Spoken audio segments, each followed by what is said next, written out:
Hoje nós estamos indo para a nossa quinta aula do nosso curso sobre o curso do discipulado, baseado no livro do Jonas Madureira.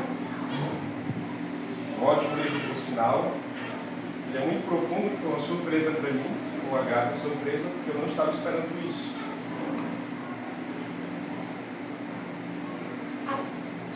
Na nossa última aula, nós aprendemos sobre a doutrina do imitatio Christi, palavra latina para imitação de Cristo. O que é que essa doutrina ela ensina?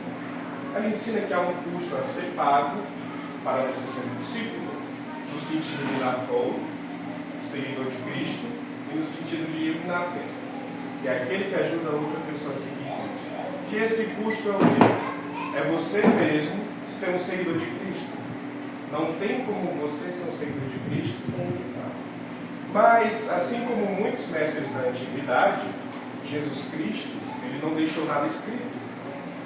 E como nós temos acesso à sua vida, à obra, à sua biografia, e como nós temos acesso ao seu ensino, à sua doutrina. Olha, é muito simples. O professor Marcelo foi muito sábio em colocar que nós imitamos a Cristo por meio da imitação apostólica. É por isso que tantas vezes o apóstolo Paulo ele vai dizer: sejam meus imitadores, como eu sou de Cristo. E também o professor Marcelo ele trouxe uma película, que foi o quê? Filipenses, no capítulo 1, verso 5 ao verso 11, que diz o seguinte: tenham em vós o mesmo sentimento que houve também em Cristo Jesus, ele tendo plenamente a natureza de Deus, não reivindicou ser igual a Deus, antes esvaziou-se a si mesmo, assumindo plenamente a forma de servo, dando-se semelhante a um homem, e na forma de homem entregou sua obediência até a morte, e morte de cruz. Por isso Deus o exaltou sobremaneira, dando-lhe o nome que está acima de todo o nome, para que ao nome de Jesus se dobre todos os joelhos que estão nos céus, na terra e debaixo da terra, e toda língua confesse que Jesus Cristo é o Senhor, para a glória de Deus Pai. Alguém mais lembrou da música Fernandinha? É uma tentação, né? Para a glória de Deus Pai! Mas enfim, ele trouxe o seguinte termo do grego para nós, que foi frônesis. Quem está na última aula vai lembrar. Frônesis do grego, que pode ser traduzido por sentimento ou atitude. Mas no que nós podemos imitar Jesus Cristo? Vede em vós o mesmo frônesis, sentimento, atitude que teve Cristo Jesus. Nós somos verdadeiro Deus e verdadeiro homem, a semelhança do que o Concílio de Nicéia diz, o Concílio de Nicéia diz a respeito de Jesus Cristo. Cristo Jesus, Deus de Deus, luz de luz, verdadeiro Deus, verdadeiro homem. Não, nós não temos uma natureza divina para que nós possamos nos esvaziar dela. Jesus Cristo tinha, ele se esvaziou. Então, em que sentido o apóstolo Paulo aplica frônesis? É justamente na obediência. Em que Cristo Jesus entregou sua obediência até a morte e morte de cruz. Isso nos liga diretamente com o ensino apostólico, com a doutrina apostólica, pois essa é uma das principais qualidades que, por exemplo, Lucas, ao escrever Atos dos Apóstolos, ele vai falar sobre a igreja primitiva. Tinham todos comunhão e seguiam a doutrina dos apóstolos. O apóstolo Paulo e o apóstolo Pedro vão ser aqueles que mais vão ressaltar os seus discípulos a seguirem a sã doutrina e a rejeitarem o falso ensino, uma filosofia vã. Então, o que nós devemos imitar Jesus Cristo? Na obediência. A obediência tem que ter a lei de Deus, que Ele coloca em nossos corações e revelada na pessoa do próprio Cristo Jesus, que chegou a nós através da mediação apostólica. Perfeito, essa foi uma breve introdução, recapitulando a aula anterior. Mas se nós formos honestos, nós vamos ter que confidenciar algo. Se eu só posso ser discípulo imitando a Cristo Jesus, onde entra o meu eu? Onde entra a minha autenticidade? Onde entra a minha originalidade? Por que eu falo isso? Porque essa doutrina é diametralmente oposta ao que a nossa cultura ensina. Hoje é valorizada a pessoa que é peculiar, a pessoa que tem certas características que vai distingui-la de outras, e é até exigido de você E é ter exigido de você, no trabalho, originalidade. Uma certa peculiaridade que é singularmente sua.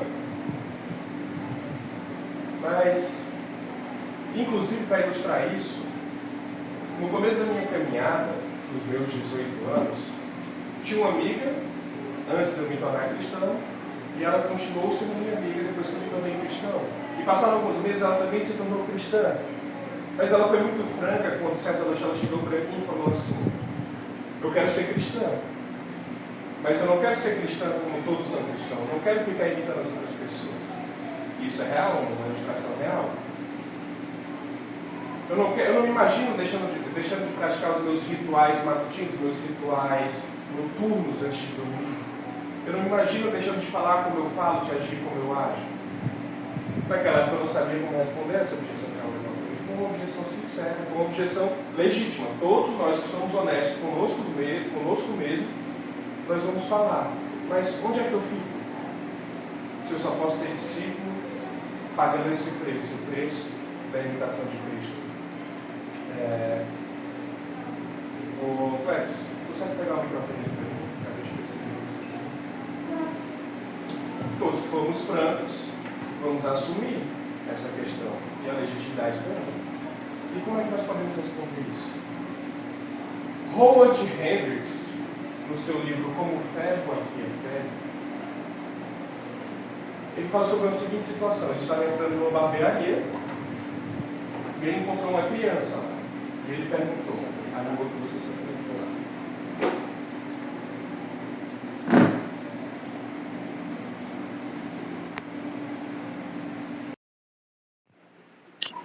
Obrigado, Cledson. Ele entrou na barbearia e começou a conversar com a criança. E ele perguntou para a criança: com quem você quer parecer quando crescer? E a criança falou: ora, eu não consigo ver ninguém com quem eu queira parecer quando eu crescer. E ela falou aquilo não porque ela queria ser original, queria ser autêntica, porque afinal isso foi no século passado, então nós ainda tínhamos resquícios da cultura vitoriana, que tinha um apreço pela tradição, pelos valores e pelos ícones do passado. Isso foi no século passado, e a criança falou isso com tristeza. E é justamente esse o nosso ponto 1, porque nós temos uma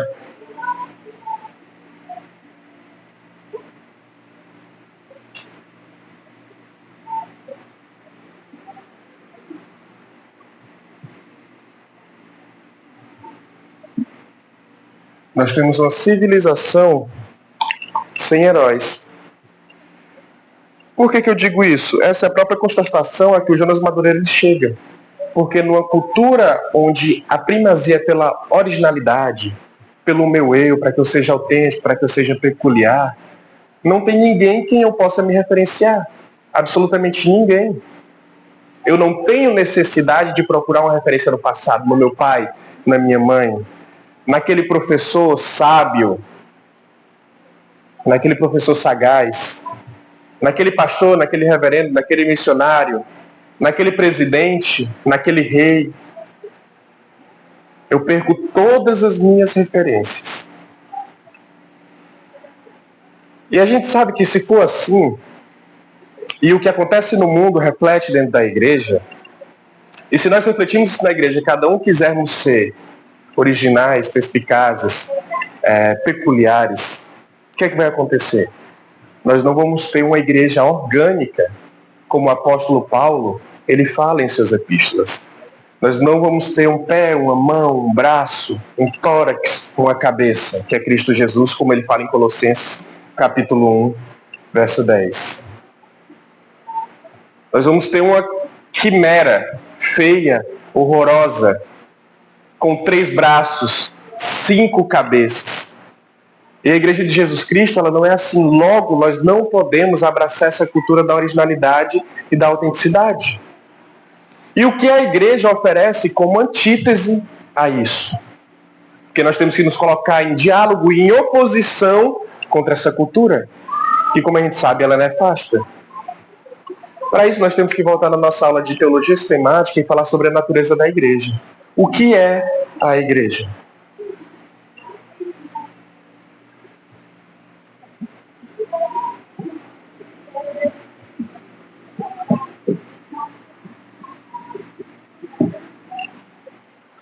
E nas nossas aulas aqui, Teologia Sistemática, nós falamos 4 características da Igreja de Jesus Cristo. Ela é una, ela é santa, ela é católica e ela é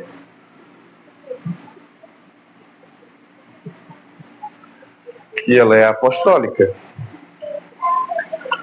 Por gentileza, eu vou pedir para Karen ler João, capítulo 17, verso 22 e 23.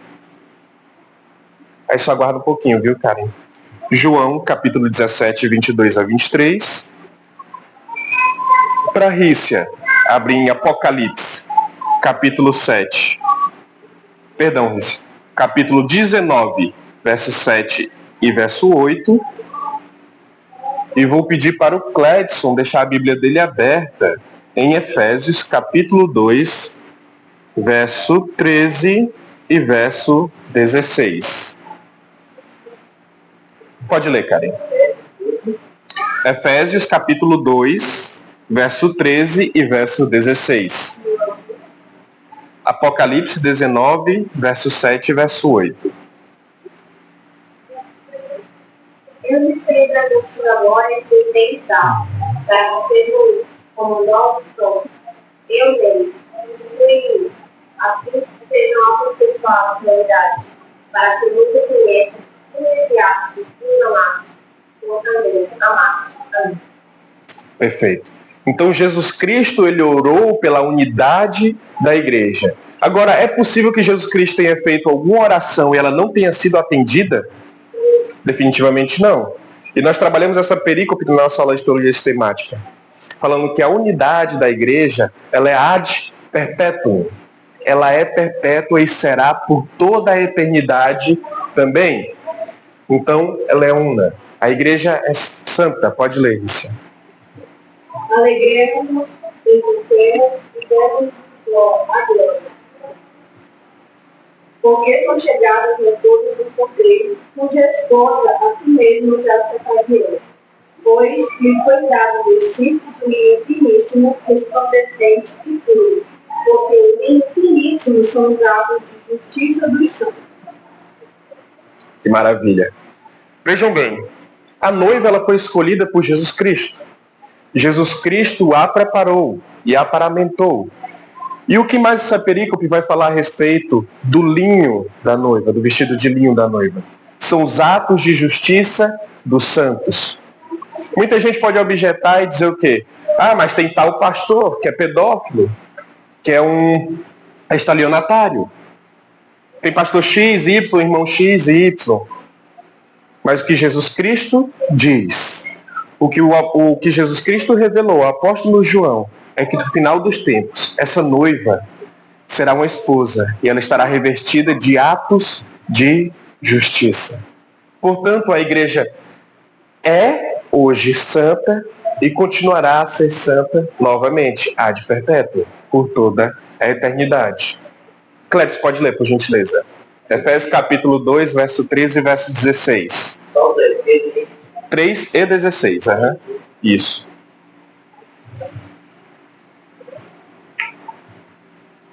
Entre os quais também todos nós andamos outrora, segundo as inclinações da nossa carne, fazendo a vontade da carne e dos pensamentos.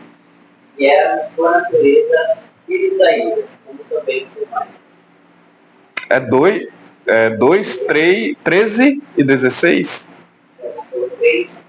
Ah, perdão, pode ler. 13 e 16. Mas agora em Cristo Jesus, vós que antes estavais longe, foste aproximar pelo sangue de Cristo, e reconciliar-se ambos em um só corpo com Deus, por intermédio da Cristo, destruindo por ela a inimizade. Perfeito. Qual é o estandarte? Qual é a bandeira pela qual todos os cristãos do mundo se unem? A cruz. A cruz e o sangue. O apóstolo Paulo ele vai deixar isso muito claro na Epístola aos Efésios. Por quê? Porque Porque estava tendo um problema de divisão lá, assim como também estava tendo em Coríntios, só que menos grave. E o apóstolo Paulo, categoricamente, ele fala: esqueçam todas as demais coisas. Nós somos unidos pelo sangue e pela cruz de Cristo. Se vocês professarem essa fé, se vocês se agruparem sobre essa bandeira, debaixo dessa bandeira, tenham certeza. Vocês são cristãos, vocês são filhos de Deus e vocês fazem parte da aliança. E a última sobre a característica apostólica da igreja é Mateus, capítulo 28, verso 18. Verso que a gente já tanto trabalhou aqui. Pode abrir e ler, querida. Mateus 28, capítulo 18.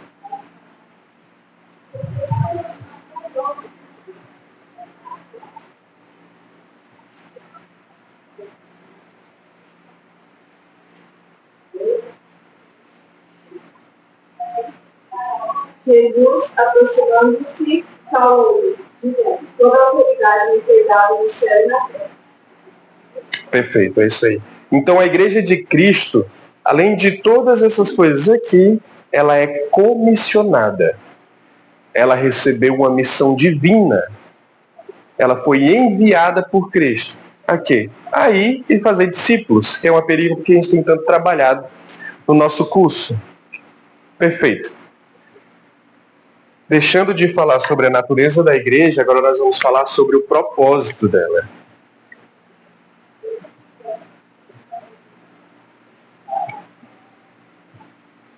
E qual é o propósito da igreja? Sabemos que a igreja verdadeira ela possui essas características e ela possui um propósito. E lembra que nós estamos falando sobre a igreja no contexto de fazer uma antítese à cultura da originalidade, à cultura da autenticidade. Nós estamos fazendo uma apologética em favor de imitarmos a Cristo Jesus. Então, qual que é o propósito dessa igreja? Mateus, capítulo 5, verso 13 e verso 14. Se alguém quiser ler, por gentileza. Sim, Karen. Sim. Pode chamar lá, Ruth. Qualquer coisa só falar, viu, Karen? Se te desmaiar antes da tua mãe chegar.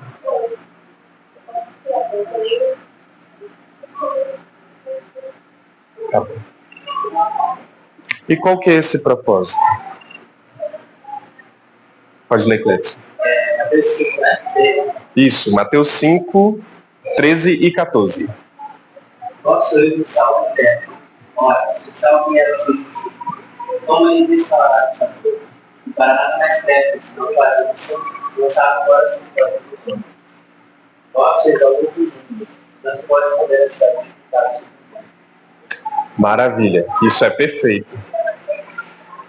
Em outras palavras, por que a simbologia do sal? O sal, ele dá sabor e além de dar sabor, ele também preserva. Aula básica de todo EBD, todo mundo já teve essa aula sobre o Sermão do Monte.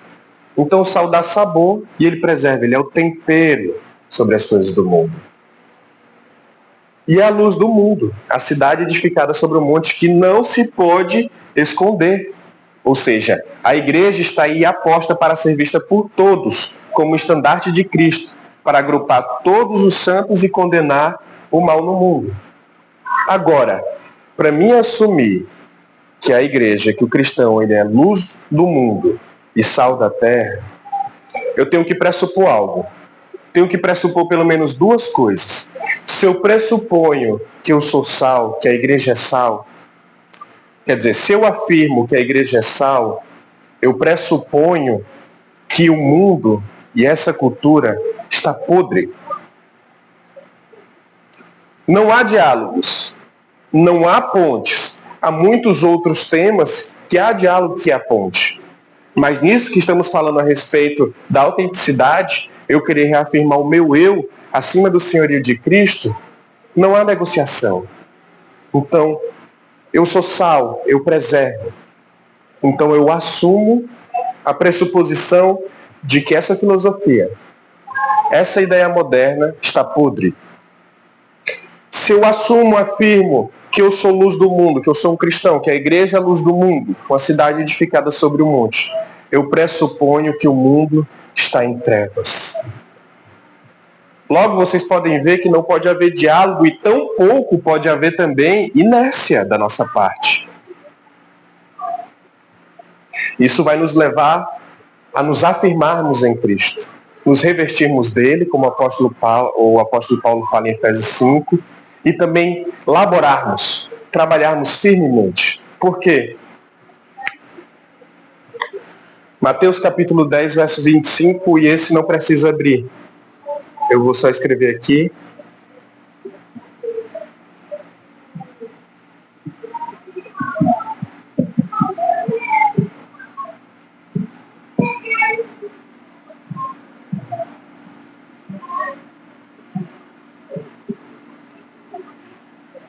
Mateus capítulo 10, verso 25.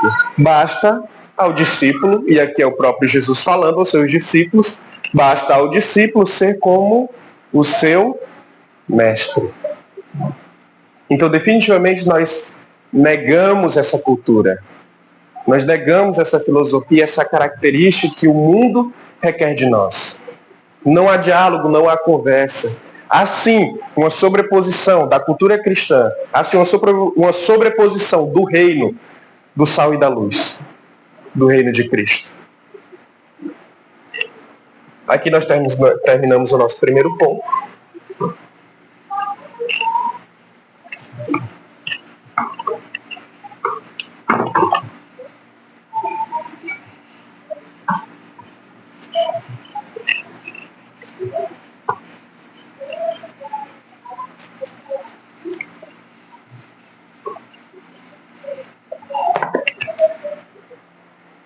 E podemos falar agora do segundo ponto. Primeiro ponto, falamos muito a respeito da antítese da igreja em relação a essa cultura moderna. Agora nós vamos nos aprofundar. Qual é que é a característica, qual que é a marca dessa cultura moderna? Então eu nomeei o segundo ponto de uma outra palavra alemã,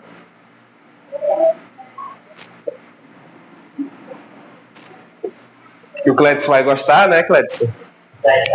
Zeitgeist. Que significa? Espírito do tempo ou espírito da época. Isso aqui é o que em filosofia ou em história os acadêmicos eles usam para se referir a um período específico. Por exemplo, quando eu falo em reforma protestante, qual que era o zeitgeist da reforma protestante? Os reformadores de segunda geração sintetizaram nos 5 solas. Sola Christi, sola Scriptura, sola Deo Gloria, enfim, esse foi o zeitgeist. Zeitgeist do iluminismo, o humanismo. E por aí vai. Agora, qual é o zeitgeist do século XX e do século XXI? Desse período moderno e dessa idade moderna? Jonas Madureira ele vai elencar uma série de autores da década de 1980 até 2015. E alguns até talvez vocês tenham lido. Eu pessoalmente não li porque eu praticamente não leio nada da cultura pop, mas Zygmunt Bauman, muita gente leu, era uma febre. Modernidade líquida, é isso, né? Título do texto. Foi um dos caras que falou sobre esse tema. Alan Bloom, falando sobre a morte da democracia e a cultura da autenticidade. Charles Taylor também falou sobre isso. E eles vão sintetizar, vão dar o zeitgeist desse período em que nós vivemos, do século XX ao atual século. Ele vai dizer que o que caracteriza esse período é a filosofia do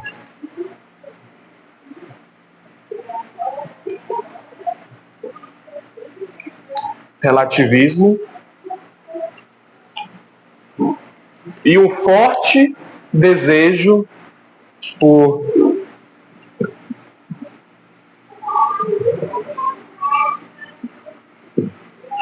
autorrealização. J.I. Packer ele vai falar algo muito interessante sobre a própria geração dele que se aplica à nossa geração também. Ele fala sobre a geração dele que são a geração de homens antropocêntricos, autoindulgentes e que carecem de uma figura paterna. São pessoas extremamente carentes e por isso tentam se validar através de novas filosofias, através da aprovação de outras pessoas, através de expansão na área de trabalho, crescendo na carreira de trabalho. Não que isso não tivesse no passado, mas é que isso começou a se tornar o motivo pelo qual aquelas pessoas viviam. Eu achei essa definição muito prática do Dr. Parker. O relativismo. Falando do termo aqui, se nós sabemos que termina com ismo, cristianismo, islamismo, relativismo, realismo, termina com o ismo, é um sistema de crenças, organizado que se apresenta em forma de filosofia. Ou seja, é um estudo, é uma maneira de estudar, uma forma de interpretar a vida, é uma cosmovisão. E o que afirma o relativismo? A Rose que fez direito aqui deve saber. Na faculdade de Direito, pelo que eu fiquei sabendo, no primeiro semestre, a professora já chega. Não há valores absolutos, não há verdades absolutas. Aí tem um alunozinho mais esperto que chega e fala assim, mas, bem, se não há verdades absolutas, então o que a senhora está falando não pode ser verdade também, porque a senhora fala em forma de verdade absoluta. Então a gente sabe que isso aqui é extremamente problemático. Como é que isso se expressa no nosso dia a dia? Como é que se expressa na nossa rotina? Com uma confusão constante entre verdade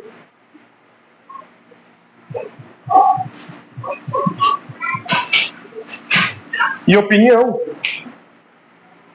Se você chegar para qualquer pessoa na rua e perguntar o que é verdade, provavelmente ela vai dar a definição de opinião.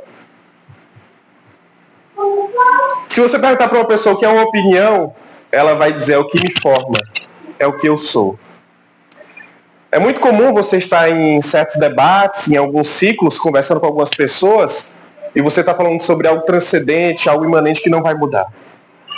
Você está falando sobre a natureza de Deus, a deidade de Cristo. Aí a pessoa chega e dá aquela cartada maravilhosa. Mas a minha opinião é diferente. Ora, cala tua boca com a tua opinião, ninguém quer saber a tua opinião. E outra coisa, quem está aqui participando dessa aula tem que fazer jejum de opinião por pelo menos 2 anos. Jejum de opinião e procurando conhecer a verdade. Então o relativismo, ele se expressa na cultura, no nosso dia a dia, na nossa rotina, com constante confusão entre o que é uma verdade. E o que é uma verdade? A verdade, ela é algo que é real. Logo, é algo que eu não posso mudar. Ela está separada em uma categoria transcendente, em que eu, o sujeito, eu tenho que laborar para alcançá-la, para conhecê-la. Não há verdade que seja conhecida sem labor. Não há verdade que seja conhecida sem algum tipo de sacrifício. Definitivamente não há. A verdade da deidade de Cristo. Fale-me sobre a doutrina da divindade de Jesus Cristo. Isso vai exigir labor de ti.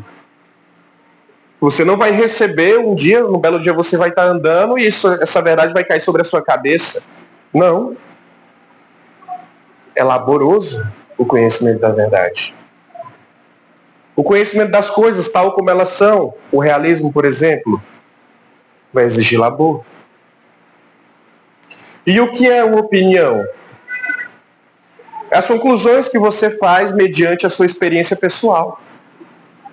Logo, a opinião ela nunca vai ser alçada à categoria de verdade, porque a verdade ela está separada e ela é transcendente, imutável. Cleis, mas tem as leis da ciência. A ciência ela também atua, ela trabalha em categoria de opinião. Por quê? Porque ela lida com probabilidade. Não, Cleis, mas nós temos as leis de Newton, nós temos as leis disso e daquilo, da relatividade geral. Bem, se você assumir isso, você está tendo uma péssima filosofia científica, uma péssima filosofia da ciência. Por quê? Mas Isaac Newton, as leis da gravidade de Isaac Newton são verdadeiras. Não, já foram refutadas e descartadas, foram substituídas pela teoria da relatividade geral de Albert Einstein. E o que o próprio Albert Einstein falava da sua teoria? Ele, muito modestamente, ele falava, ela é menos falsa. É incrível como essas pessoas que, de fato, elas se debruçam sobre a verdade, elas têm uma humildade intrínseca a elas. E elas falam com propriedade. E aí vem você, um Zé Ninguém, que nunca estudou, que não se preocupa com nada, e lança a cartada da opinião. Mas essa é a minha opinião. Ninguém está nem aí para a sua opinião. A cultura da autenticidade, ela te diz que você deve expressar sua opinião sempre que possível. Ora, você não deve nem falar sempre que possível, que dirá dar sua opinião sempre que possível. Perfeito.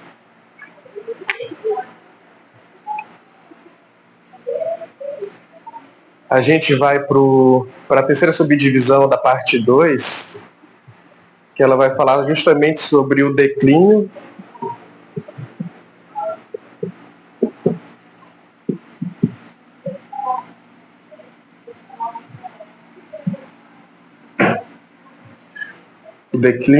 do homem público. Por que no passado nós tínhamos tantas pessoas admiráveis e hoje tão poucas? E eu não estou olhando com saudosismo. Eu reconheço que algumas pessoas que eu admiro do passado, por um período eu admirei muito Winston Churchill. Hoje eu não admiro mais. Mas ainda assim, ele era mais valoroso, mais digno do que qualquer político que você pegar hoje em dia.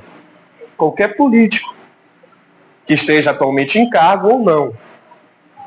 Ora, se você ir para José de Anchieta, praticamente é o fundador de São Paulo, algumas pessoas dizem que ele é o fundador de São Paulo, na parte da educação, na parte da economia, na parte de sintetizar os povos, de trazer comunhão aos povos indígenas portugueses.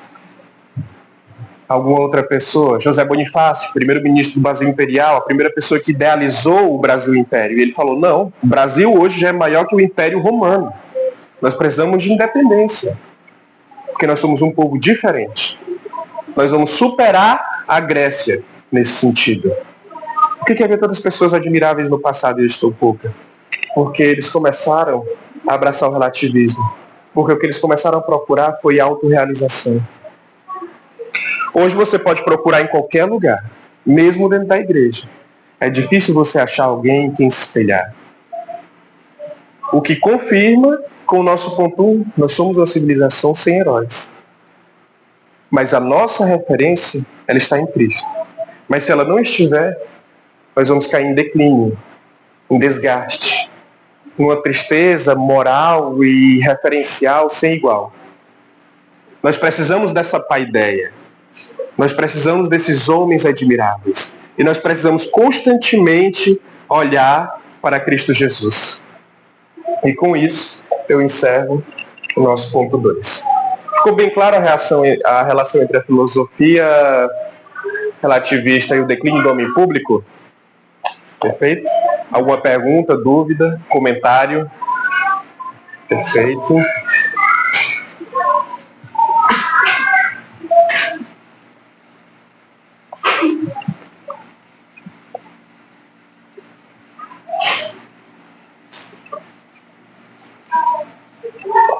Agora nós vamos passar para o nosso terceiro ponto, que é justamente o tema da nossa aula.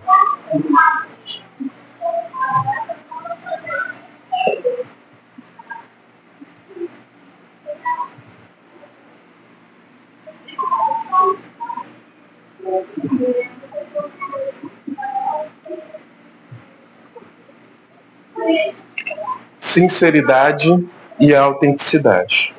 Por quê? O que o nosso autor aqui, o Jonas Madureira, ele vai oferecer como uma antítese e ao mesmo tempo um padrão, um paradigma a essa cultura da autenticidade. Ele vai falar que a sinceridade é o oposto da autenticidade.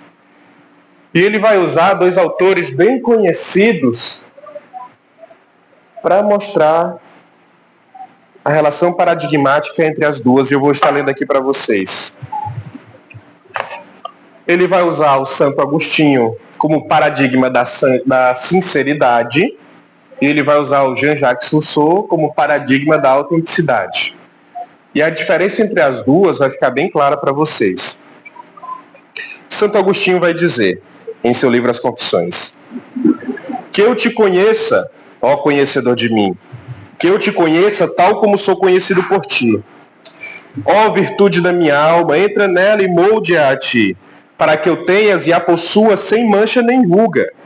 Essa é a minha esperança, por isso falo e nessa esperança me alegro, quando experimento uma sã alegria. Pois as restantes coisas dessa vida, tanto menos se devem chorar, quanto mais por causa delas se chora. E tanto mais se devem chorar, quanto menos por causa delas se chora. Mas tu amaste a verdade. Porque aquele que a põe em prática alcança luz. Também a quero pôr em prática no meu coração. Diante de ti, na minha confissão, diante de minhas testemunhas e nos meus escritos. Então, qual que era o objetivo de Santo Agostinho? Isso fica bem claro no trecho em que ele fala... Vou escrever aqui.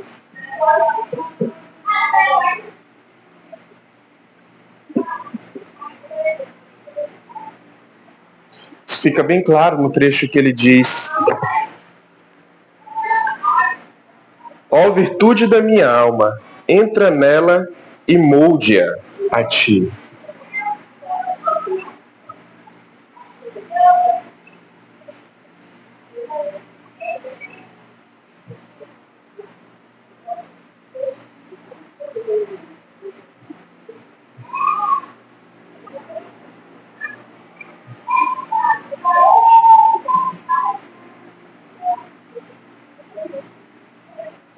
O desejo de Santo Agostinho, a esperança de Santo Agostinho, era ser moldado por Deus. Ter a sua alma criada, perfeitamente alinhada, ajustada ao Espírito que o criou. Molde-a a ti.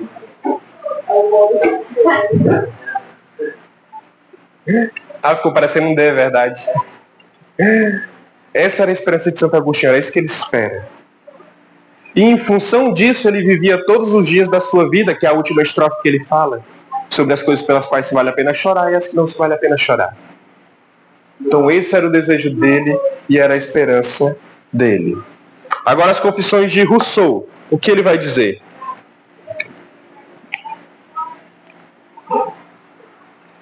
Eu só sinto meu coração e conheço os homens. Não sou feito como nenhum dos que já vi.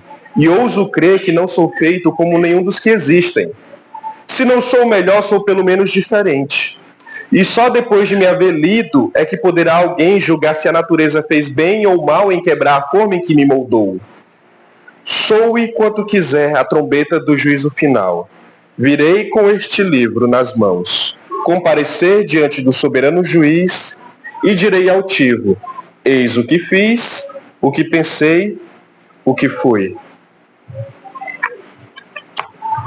A primeira impressão que nós temos ao ler esse texto é que parece aquele seu irmão mais novo de 13 anos. Aquele garoto ousado que quer ser diferente de todo mundo. Essa foi a impressão que eu tive quando eu li esse texto. Mas, falando sério, em que momento aqui na citação do livro de Rousseau, As Confissões de Rousseau, nós entendemos o que valida a existência dele e o que ele busca?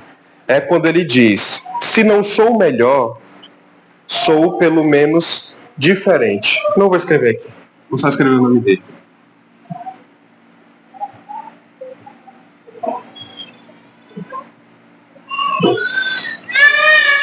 Sou pelo menos diferente.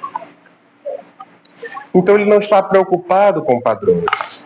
Ele mesmo afirma que não tem nenhuma referência. Ele não tem ninguém que ele deseje imitar. Ele é único, ele é diferente. E para ele, isso é suficiente. Para ele está perfeito assim. E ele vai comparecer diante do juízo final e ele vai falar: eu fui autêntico. É o que eu sou. Ora, isso não parece que vai acabar muito bem. A outra coisa também é a fé dele. Porque ele fala sobre natureza, então ele acredita em causalidade. Se nós acreditamos em causalidade, que as coisas elas têm uma causa a partir do nada, são relações meramente casuísticas, falando dentro de filosofia natural, então não é porque crer no transcendente. Tampouco importa a verdade. E eu caio na questão do relativismo. Quando nós olhamos para a vida de Santo Agostinho, ele tinha uma concubina, ele era um rapaz promíscuo, e ele era também o que a gente pode chamar hoje de enganador. Ele era um ótimo retórico, e ele vendia esse serviço para enganar outras pessoas. Só que após a conversão dele, ele abandona essas práticas, deixa a sua concubina, que ele já estava com ela há mais de 10 anos, e assume o seu filho e passa a criar aquela criança com legitimidade. Como viveu Jean-Jacques Rousseau?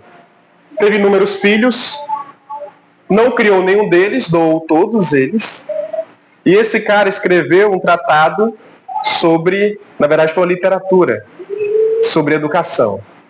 Emílio. E pasmem, esse é o principal livro pedagógico que é usado no Brasil. Emílio. Vindo desse cara. Perfeito, mas sem as questões periféricas. Então nós entendemos que a sinceridade é você assumir que eu não sou a primeira pessoa a existir nesse mundo. Eu não sou o único. É você assumir uma honestidade. E a característica do Sermão do Monte da pobreza de espírito. Quando Jesus Cristo fala, bem-aventurados sois vós, os pobres de espírito, é justamente isso. Eu assumi a humildade. Eu assumi que eu tenho carência de verdade, que eu tenho carência de graça, que eu tenho carência de referencial. Então, Santo Agostinho, ele é sincero. Ele fala, existe um Criador, e é a alma dele que eu quero me moldar, a moldar. É o espírito desse Criador, com o espírito desse Criador é que eu quero me parecer. Eu quero que minha alma seja modelada, seja transformada. Rousseau, a gente sabe, ele teve pai, ele teve mãe, ele teve inúmeras pessoas contemporâneas a ele que era superior a ele. E que ele poderia perfeitamente procurar se espelhar. Quando ele escreve, e ele escreve a sua autobiografia, ele não faz num gênero inédito, ele faz em confissões. E é por isso que é brilhante o Jonas Madureira ele colocar Confissões de Agostinho e Confissões de Rousseau, porque esse gênero confissão ele começou basicamente em Agostinho. E o gênero em que o Rousseau escreve é em confissões. Então, ele está mentindo para ele mesmo. E romantizando essa mentira. Quando ele diz que o que importa é ser diferente, eu sou único. Eu sou único. E a gente sabe que não é. Então, sejamos sinceros ao abraçar a nossa fé. E reconheçamos que somos necessitados de referências maiores do que nós. Pastores, missionários, estudiosos, teólogos, homens de Deus. E também o nosso próprio Senhor e Salvador Jesus Cristo. O imitando, que é o custo para sermos discípulos. Alguma questão? Alguma pergunta? Comentário? Alguma palavra em alemão, Clédis? Obrigado. Maravilha. Então, Ruth, pode orar encerrando. E depois pode encerrar aí, Clédson. Pai, obrigado por essa aula, obrigado por essa buscado e foi tão importante que a gente e por realmente ter estruturado. Obrigada por vocês, por nós, para o Brasil, também por aquelas pessoas que não puderam estar,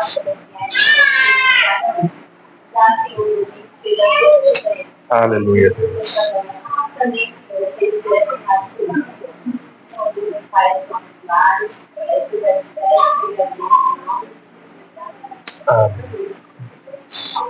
Muito obrigado.